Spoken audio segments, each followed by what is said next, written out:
Oke, bismillahirrahmanirrahim. Assalamualaikum warahmatullahi Dan sehat. wabarakatuh. Waalaikumsalam warahmatullahi wabarakatuh. Salam sejahtera bagi kita sekalian. Semangat pagi. Semangat pagi. Bahagia sekali pada siang hari ini kita dapat berjumpa kembali di acara Maximac Virtual Presentation, di mana di acara Zoom meeting siang hari ini kita akan sama-sama akan mendapatkan edukasi atau pembelajaran luar biasa dari Bapak Dr. Iskandar Junaidi, di mana Pak Dr. Iskandar Junaidi adalah seorang dokter aktif yang sampai saat ini buka praktek ya di daerah Serpong ya, Tangerang. Kemudian Pak Dokter sudah 25 tahun berkarya di farmasi, kemudian juga herbal dan estetik, yaitu di PT Sanbe, PT Bayer, PT APL, kemudian PT Elkan Internasional, PT GIN Internasional, Eka Hospital, dan PT Surgika, yaitu di bidang estetika dan laser.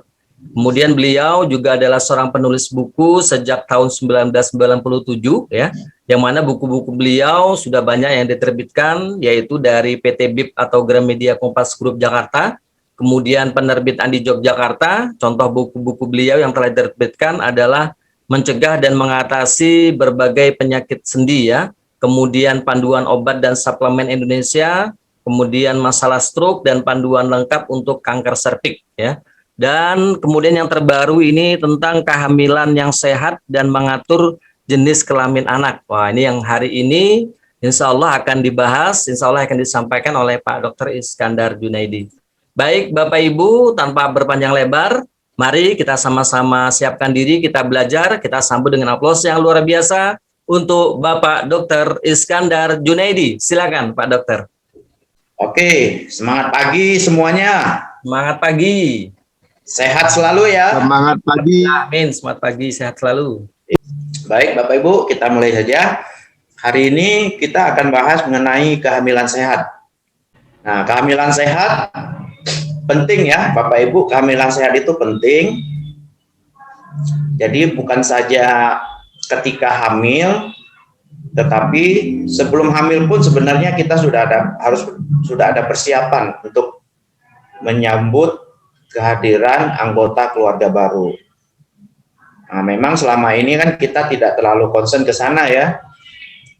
Kebanyakan dari kita, apalagi waktu-waktu yang lalu, itu lebih serius perhatian tentang kehamilan ketika sudah hamil.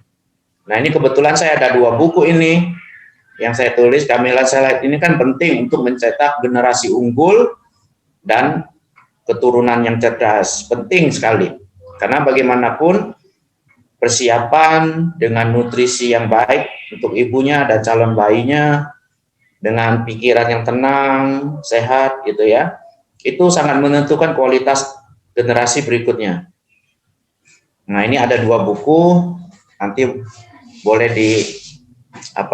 dibeli, mungkin masih ada ya di toko-toko buku online. Ini udah cukup lama ya, udah berapa tahun lalu, yang bisa kita dapatkan di sini informasi lebih lengkap mengenai kehamilan sehat dan mencetak anak yang unggul. Ini terkait sekali satu sama lain.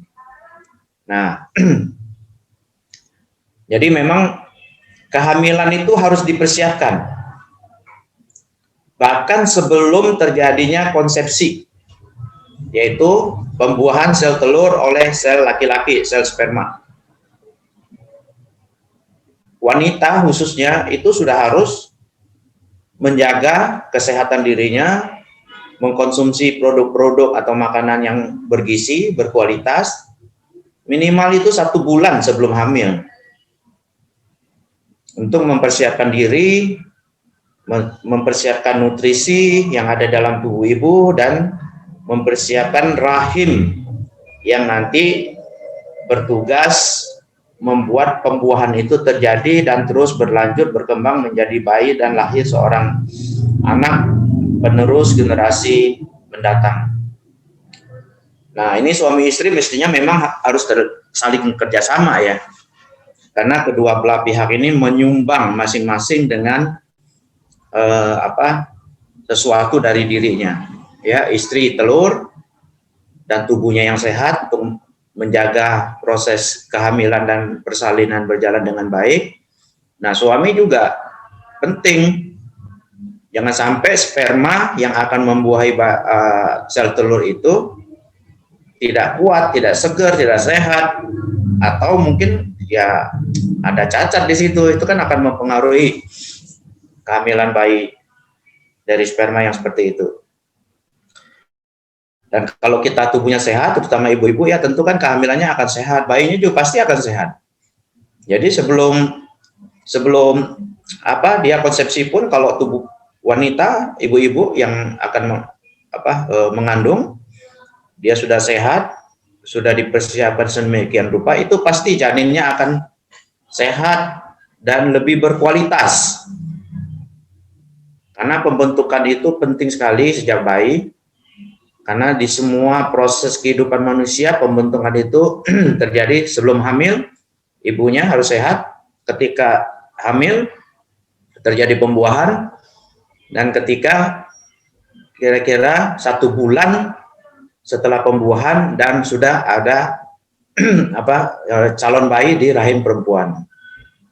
Nah, seperti kita lihat di sini, jantung bayi itu sudah berdenyut di hari ke-22 setelah terjadinya konsepsi, ya, pembuahan sel telur oleh sperma.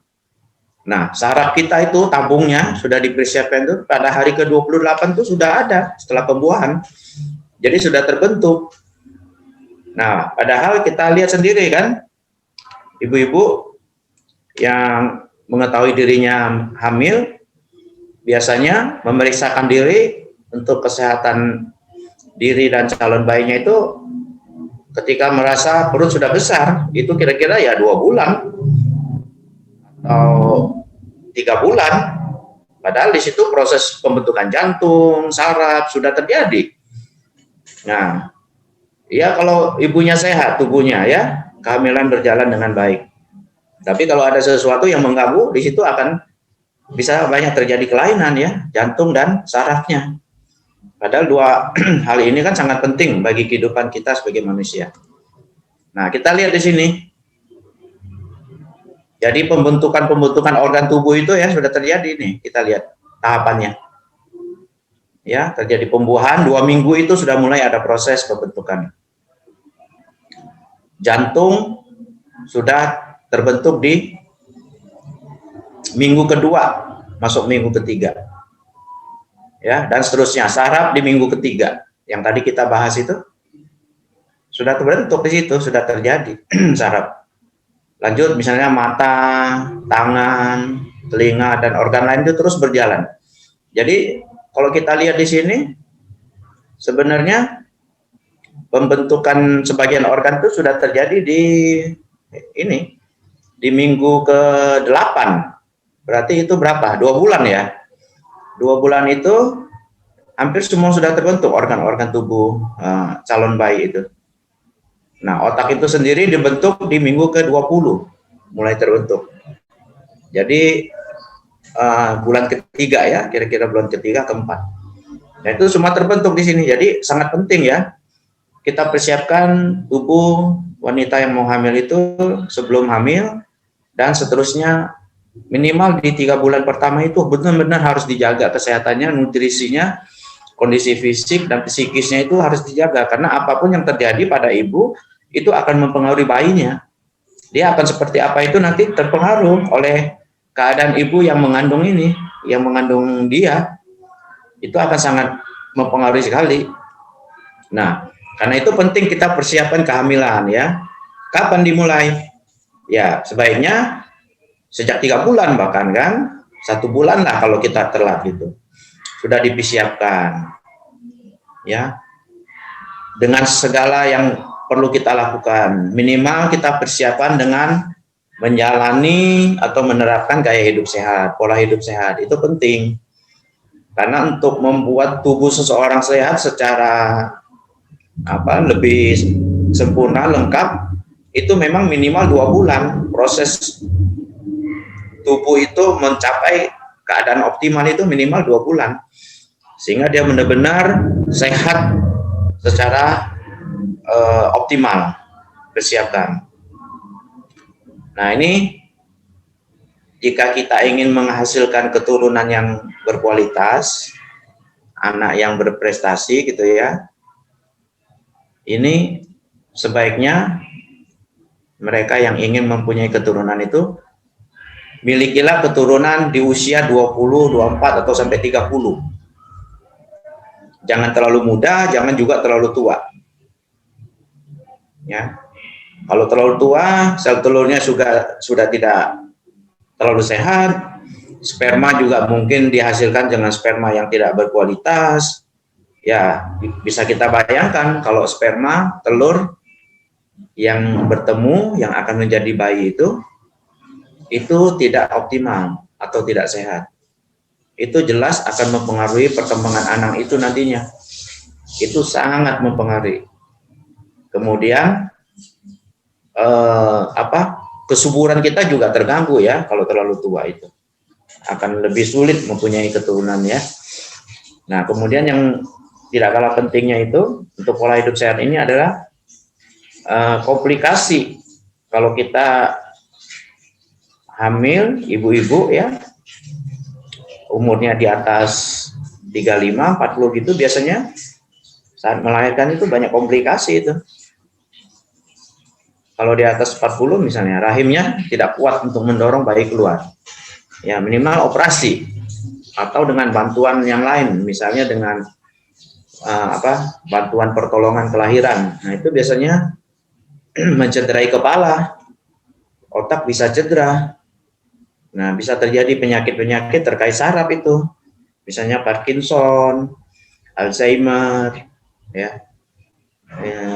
Itu terkait umumnya karena trauma saat lahir atau beberapa waktu setelah lahir. Itu biasanya menimbulkan penyakit cacat seperti itu.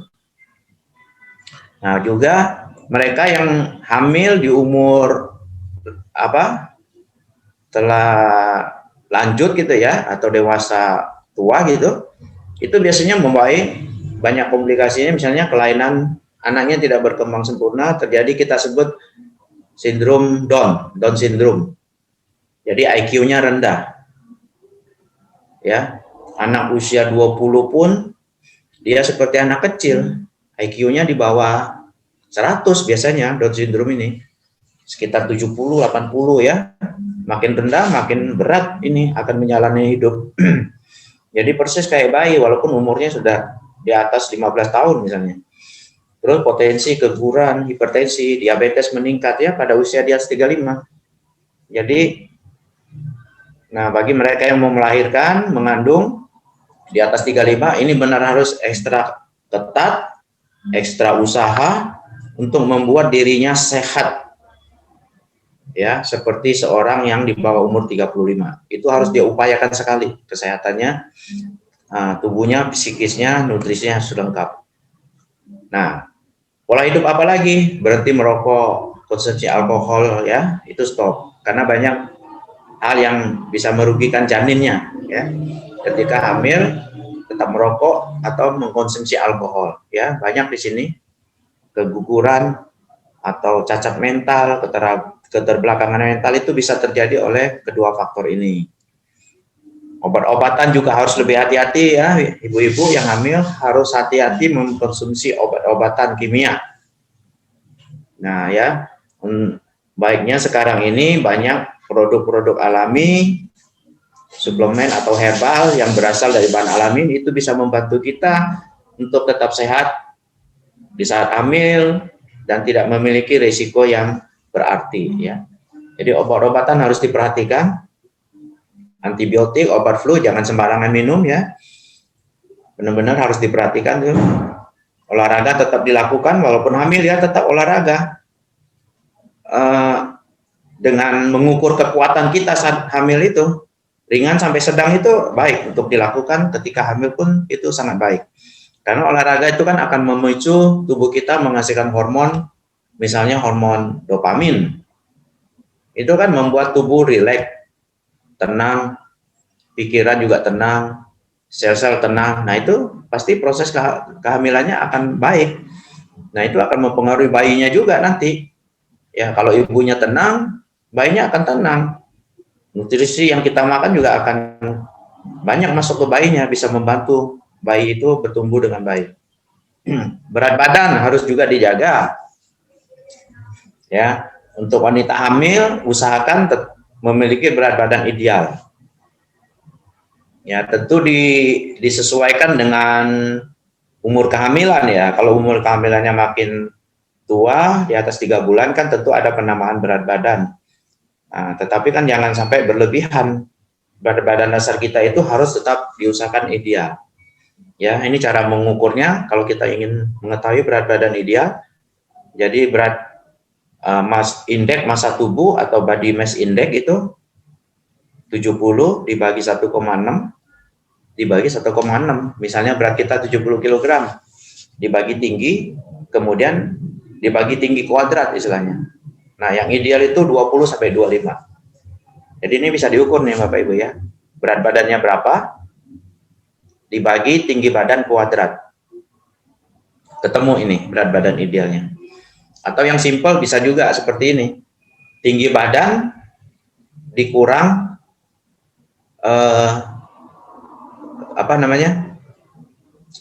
berat kita. Jadi tinggi kita berapa dikurangi 100. Nah, itu biasanya akan mendekati ideal.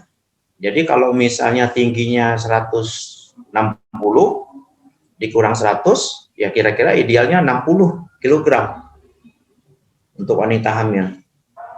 Kalau dia belum hamil dan ingin langsing, ya bisa dikurangi lagi 10%. Tetapi untuk mereka yang hamil, tinggi badan dikurangi dengan 100, ya ditambah 10 atau 20% masih oke untuk wanita hamil ya. Itu masih dibilang ideal karena dia mengandung bayi, itu akan menambah berat badannya. Kemudian pola hidup sehat juga bisa mencegah infeksi, ya, infeksi virus terutama, infeksi virus dan toksoplasma.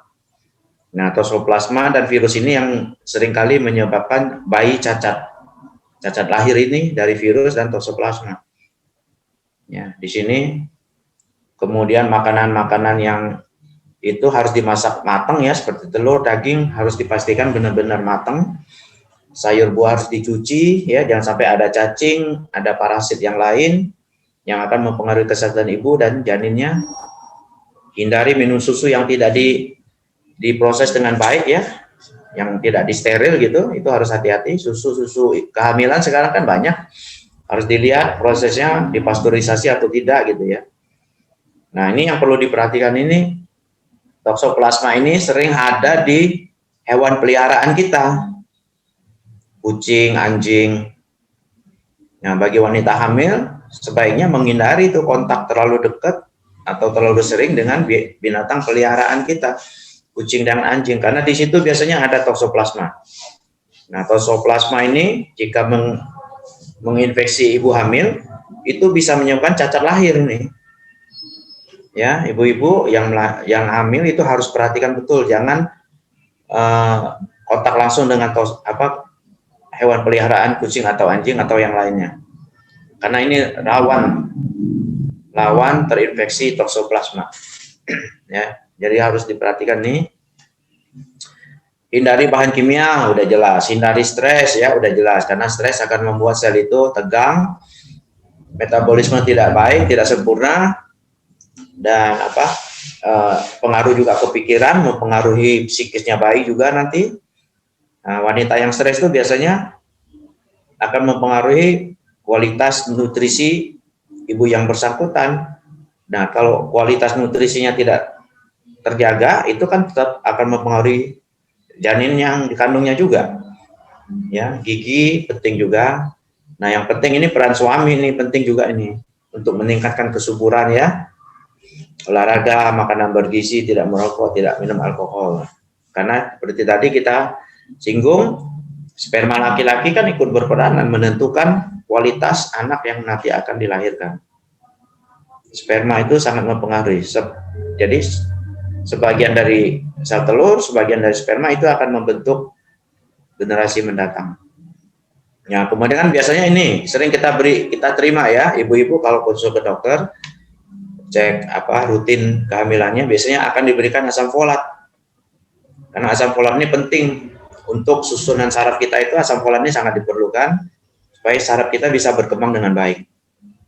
Ya, untuk menambah asam folat bisa ini ada di suplemen vitamin ya, misalnya kita bisa konsumsi dari situ, dari roti, pasta, sereal, bean, bayam, brokoli, kacang polong, dan jeruk ini ada di situ. Asam folat ini dosisnya 0,4 mg per hari. Ya, sebaiknya sejak 3 bulan sebelum kehamilan sudah mulai dipersiapkan ya asam folat untuk memenuhi kebutuhan folat yang diperlukan nanti ketika hamil. Ya, gitu. Nah, kita lihat nih, ini asam folat itu terdapat di mana saja, kita bisa lihat nih, di hati, ya, di kacang-kacangan, asparagus, bayam, alpukat, ya, orange juice. Ini banyak sumber, pasta, ya. Di beras juga ada, gitu, di sereal, ya. Ini sumber folat. Jadi sebenarnya sumber asam folat ini banyak.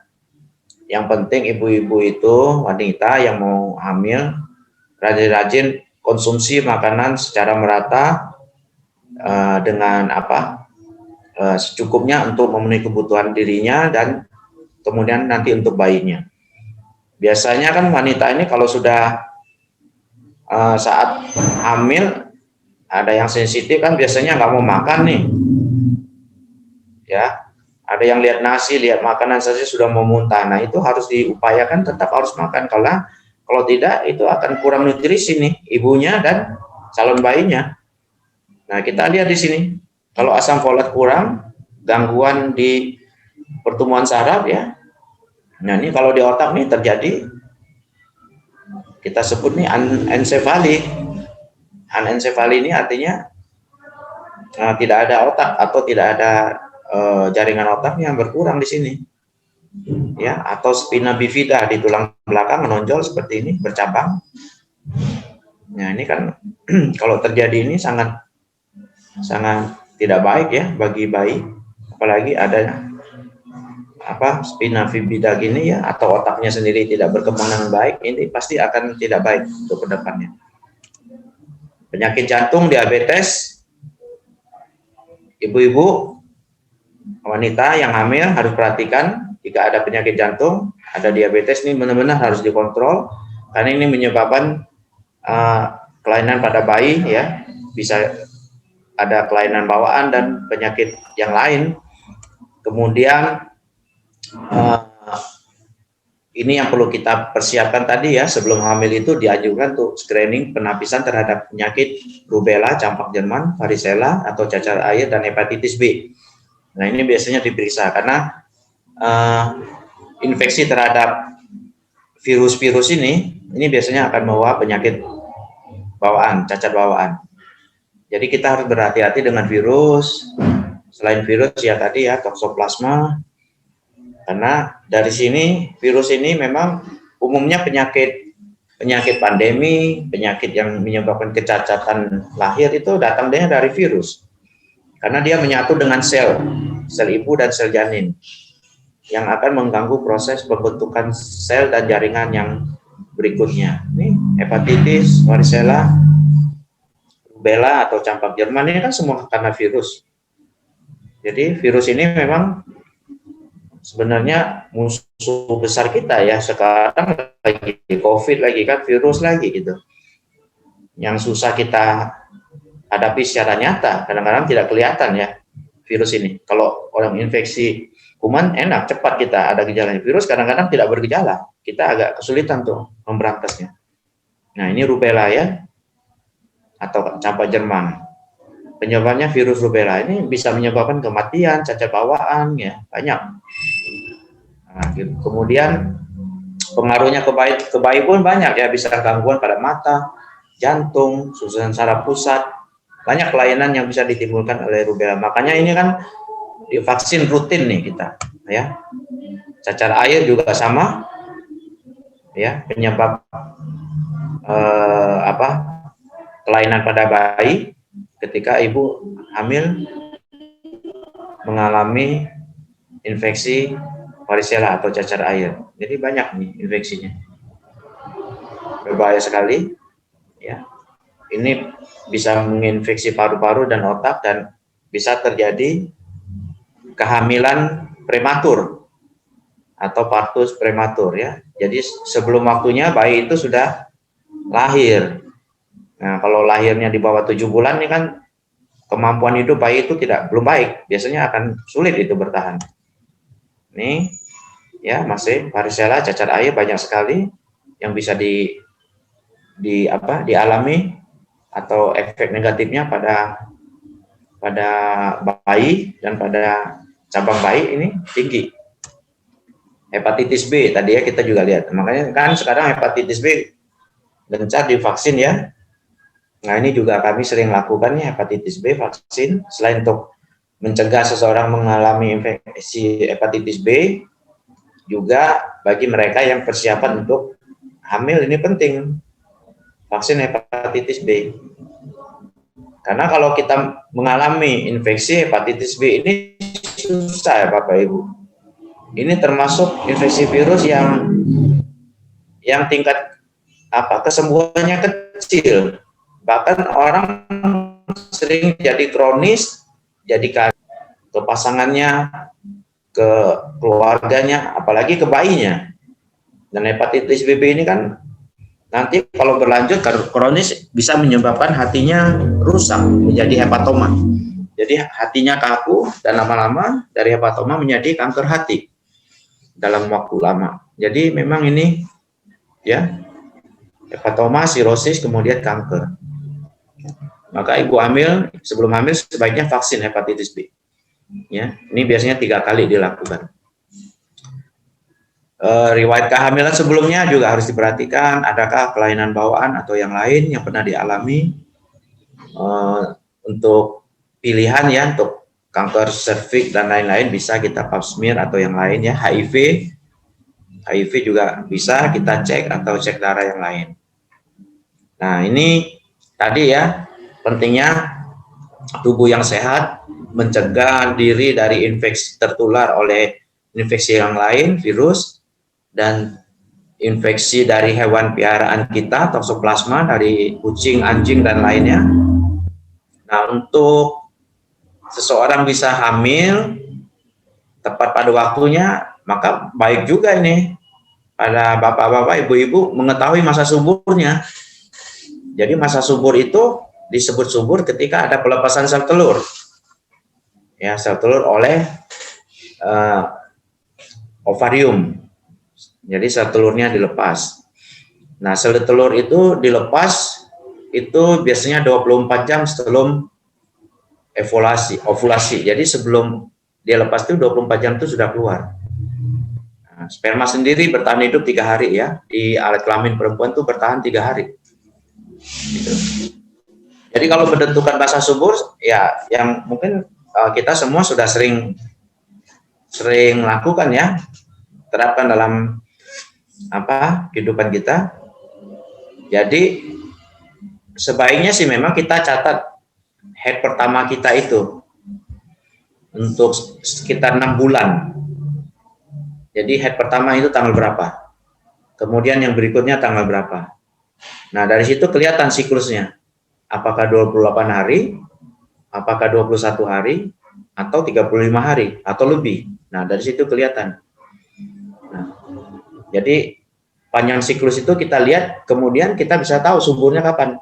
Ovulasi atau seseorang itu subur ketika sel telur dilepaskan ya, ovulasi itu terjadi sekitar 14 hari sebelum head berikutnya.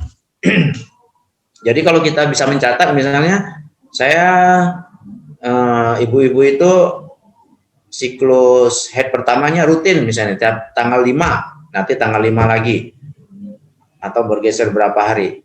Kita sudah tahu berarti suburnya kalau dia main tanggal 5, nanti main berikutnya tanggal 5. Nah, dia suburnya apa? Berarti di tengah-tengah 14 hari sebelum tanggal 5 ini dihitung saja. Itu sel telur dilepaskan di situ. Nah, lakukanlah hubungan di saat sel telur dilepaskan sampai 3 hari di situ, plus minus 3 hari. Nah, itu biasanya akan terjadi kehamilan. Ya, tapi ini kadang-kadang memang sulit ya untuk mempraktekannya.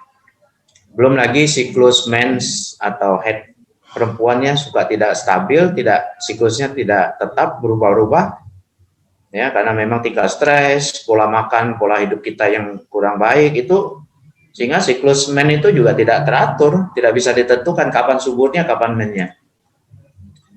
Kemudian saat berhubungan, nah penting nih kita ketahui kapan saat berhubungan yang baik itu. Ya, waktu berhubungan yang baik itu diharapkan ya spermanya waktu itu sedang memang keluar ya. Jadi laki-laki itu sebaiknya kalau ingin mempunyai keturunan ya, terutama bagi mereka yang sulit mempunyai keturunan, 2-3 hari sebelum ovulasi itu jangan berhubungan dulu. Istilahnya spermanya disimpan, ditabung dulu spermanya. Dengan harapan waktu terjadi ejakulasi saat berhubungan itu keluar banyak sperma yang bisa membuahi sel telur. Ya, jadi segera setelah ovulasi.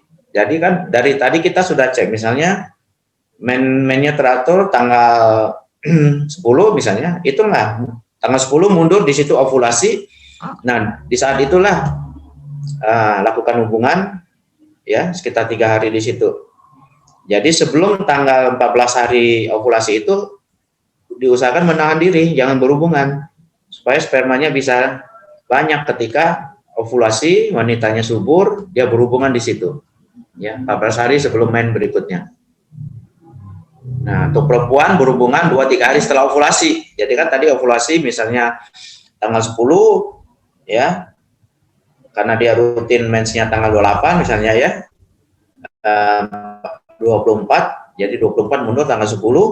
Nah, ketika mau berhubungan lakukanlah 2-3 hari sebelum ovulasi. Jadi tanggal 10 berhubunganlah di tanggal 8-9. Karena begitu dia berhubungan, sperma akan bertahan di situ 3 hari, ketika telurnya ada langsung dia ketemu, jadi hamil. Ya gitu ya. Bisa juga untuk memilih anak perempuan, ini ada nih di buku saya Bapak Ibu ya. Jadi intinya kalau kita mau anak laki-laki, usahakan tubuh wanita, vagina atau yang lain itu dalam keadaan basah. pH-nya itu tinggi. Kenapa? Karena kalau vagina kan terlalu asam ya Bapak Ibu ya. Vagina itu kan asam sekali ya. pH-nya itu di bawah 4 itu vagina itu. Karena di situ cairan vagina berfungsi untuk menjaga kesehatan organ reproduksi yang juga bisa membasmi sumber infeksi, kuman, virus, dan lain-lainnya. Makanya pH-nya asam, seperti lambung kita kan berfungsi untuk mencegah infeksi. Asam, pH-nya di bawah 4 biasanya. Nah, sperma itu, Bapak Ibu, dia tidak tahan dengan asam. Jadi kalau kita mau anak laki-laki, ya selain makanan tadi ya, selain makanan ini, diet ini, mempengaruhi sperma mana yang akan nanti membuahi sel telur, ya. Sperma laki-laki kan ada 2, ada kromosom X dan Y. Kalau wanita kan sama X 2 kali X ya, 2Y. Kalau laki-laki kan itu XY. Nah, yang laki-laki ini yang Y ini. Nah, kromosom Y ini dia tidak tahan dengan asam. Jadi kalau misalnya mau punya anak laki-laki, ya selain makanan, faktor makanan, saat berhubungan, ya keluarkan sperma saat ejakulasi, masukkan dalam-dalam penisnya, sampai menyentuh rahim. Jadi pas sperma mau keluar, masukin dalam-dalam. Itu dengan maksud apa? Dengan maksud sperma itu tidak dipengaruhi oleh keasaman vagina sepanjang jalur vagina itu, liang vagina itu. Jadi kromosom E-nya akan tetap bertahan hidup dan langsung ketemu sel telur di rahim, di leher rahim, di serviknya. Tidak banyak bersentuhan dengan suasana asam di sepanjang jalur vagina, liang vagina itu. Nah, itu bisa. Kalau kita mau anak perempuan, ibu-ibu tuh mau anak perempuan, pasangan itu mau anak perempuan, ya, saat berhubungan, sperma mau keluar, mau ejakulasi, prianya keluarkanlah di awal, di pangkal vagina atau di tengah-tengah, jangan sampai masuk terlalu dalam. Jadi vagina misalnya kita bisa ukur lah, vagina itu liangnya, panjangnya kira-kira berapa ya? 15 cm katakan. ya kan? Kira-kira 15 cm. Ya keluarkanlah itu waktu ejakulasi di kira-kira senti ke-7, 7 cm dari vagina. Jadi dicabut, keluarin setengah di tengah-tengah jalan gitu. Nah, itu akan kromosom E-nya akan bersentuhan dengan asam vagina dan dia akan mati. Sehingga yang hidup tuh kromosom X, ketemu yang perempuan X jadi perempuan. Seperti itu. Ya, Bapak-Ibu ya. Jadi posisi juga menentukan. Itu trik kita ya untuk menentukan jenis kelamin anak. Jadi bukan jampi-jampi ya Bapak Ibu ya, bukan bim salabim ya. Waktu dulu saya bikin buku mencetak kehamilan sehat, mencetak anak unggul itu kehamilan sehat dan menentukan jenis kelamin anak. Ini orang kira mungkin pakai jampi-jampi atau apa gitu ya. Enggak, itu memang ada makanan yang asam basah. Asam itu untuk lahir anak perempuan, yang basah untuk anak laki-laki, pria. Cara berhubungannya kalau mau anak laki-laki ya masukkan dalam penisnya atau vagina sampai mentok. Kalau mau perempuan ya keluarkan sperma ejakulasinya di tengah-tengah vagina atau di sepertiga awal pangkal vagina gitu ya, supaya kromosom E-nya tidak sampai masuk ke dalam, sudah mati di tengah jalan oleh asamnya vagina itu. Itu berhasil nih Bapak Ibu, banyak yang memberi keterangan atau pas menghubungi kita, wah berhasil dia hamil dan punya anak laki atau perempuan sesuai keinginan. Jadi bukan tahyul, kita bukan dikira orang ini memang semua ada ilmunya, ada pengetahuannya untuk kita bisa lakukan seperti itu ya. Nah, sekarang terkait itu mengenai kehamilan. Kalau produk kita apa ya yang bisa mempengaruhi kehamilan sehat dan menentukan anak yang unggul itu? Ya kalau kita lihat nih bahan alami ya, semua ini sebenarnya berperanan sesuai dengan fungsinya masing-masing ya. Nah, misalnya Maxslim ini bisa memastikan nutrisi kita diserap sempurna ketika usus besar kita bersih. Kan kita perlu nutrisi untuk hamil sehat itu kan perlu nutrisi, maka usus harus bersih. Dengan harapan apa yang kita konsumsi, kita makan itu bisa diserap maksimal atau sempurna. Ini bisa. Ya. Jadi Maxslim bisa kita berikan untuk mereka yang ingin mendapatkan nutrisi maksimal dari apa yang dia konsumsi. Ya. Selain itu kan Maxslim ini membantu buang air besar, itu juga perlu karena ketika wanita hamil itu biasanya daerah perut itu akan penuh. Nah, ketika ada gangguan di buang air besar itu akan makin membuat sesak wanita yang hamil itu, terutama mempengaruhi pernafasannya, itu kan akan mendorong diafragma, mendorong paru-paru ya, perut yang terlalu besar bebannya oleh janin dan kotoran lagi ya, itu akan mendorong diafragma dan mendesak paru-paru, napas akan susah. Jadi Maxslim kita bisa berikan ya.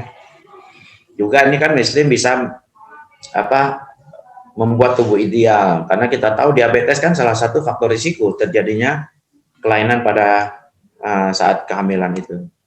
Maxslim udah jelas kita bisa bantu sini, antioksidan, karena selama kehamilan tadi seperti tadi kita lihat kan banyak infeksi yang bisa menyerang perempuan yang hamil, terutama orivirus dan toxoplasma tadi, itu kan perlu imunitas, perlu antioksidan untuk mencegah infeksi oleh virus dan bakteri seperti itu.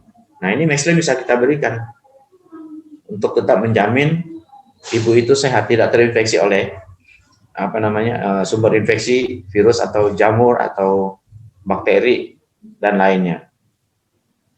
Ya. Nah, di sini memang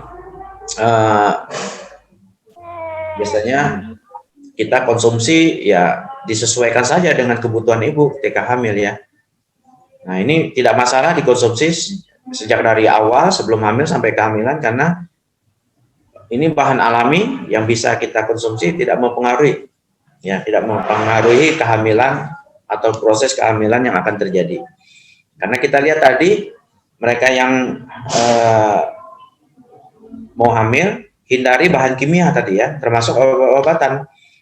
Nah, ketika itu kita dibatasi, maka tentu produk herbal alami kan jadi pilihan untuk mencukupkan nutrisi dan manfaat kesehatan lainnya. Kemudian Mexibus juga bisa kita berikan untuk membantu melancarkan aliran darah. Ya, selama kehamilan aliran darah harus dipastikan lancar. Karena janin hidup itu dari plasenta, dari tali pusar. Dari situ semua darah mengalir dari ibu ke janin.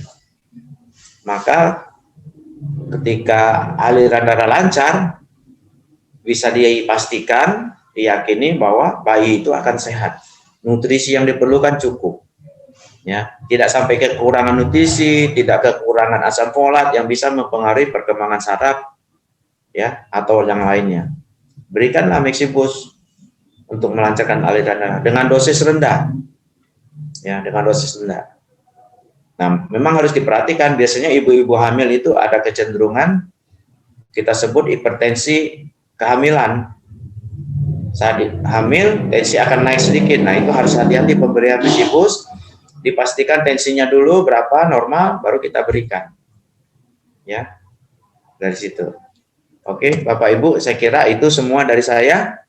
Semoga semua ini bermanfaat, bisa kita terapkan dalam kehidupan sehari-hari dan menambah pengetahuan kita untuk kita sendiri, keluarga, anak atau cucu kita, sehingga mereka bisa hamil, mempersiapkan kehamilannya, hamil dengan sehat, sehingga kita mempunyai keturunan yang lebih baik dari sebelumnya. Demikian, terima kasih. Lebih kurangnya mohon maaf. Semangat pagi semuanya. Semangat pagi. Ya.